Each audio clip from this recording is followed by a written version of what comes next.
Introduction to the Tale of Cathy. About 6,800 years ago, Khufu, or Cheops, the greatest of the pyramid builders, was lord of Egypt. Egypt was then a land with a high civilization, a great school of builders and sculptors, and royal lovers of literature. It was Khufu's custom to call his sons round his throne and bid them tell him tales of the old magicians.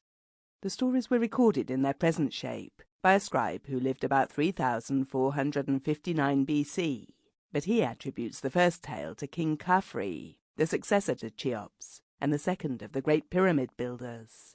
Khafre may have reigned 1,500 years before the scribe. Thus, the modern short story writer can claim one of the most ancient kings in the world as the father of his art, one who lived long before Homer or any known poet. Khafre came of a line that intended to take over the priesthood of the sun god and make themselves the popes as well as the monarchs of their people. Perhaps the trouble that Khafre took to collect the old traditions of the magicians was part of a political scheme. He wanted to know as much as the priests did about the superstitious practices and hypnotic spells that were still used in Egyptian religion. The tale he relates is like its author. There is more in it than appears on the surface.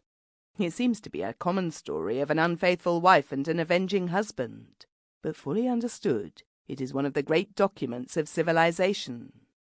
In primitive Egypt, the women held the property, and all a man earned or inherited was made over to his wife.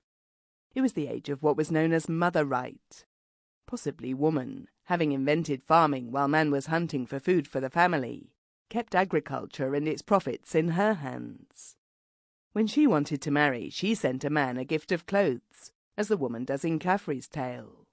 When she tired of one husband, she obtained another by a second gift of clothing, a method of wooing followed by some native girls at the present day. The priestesses of Ammon retained this privilege of choosing their spouses for some thousands of years, but the general laws of marriage and property were changed when kingship was established in Egypt, possibly by a virile race of invaders. Thus, the erring wife in Khafre's tale is not a common offender, but the militant suffragette of her time, contending for the revival of the old women's rights. But the husband puts a crocodile in the lake where her lover comes to bathe, and the wife is burnt at the stake to discourage other women from attempting to revert to an obsolete custom.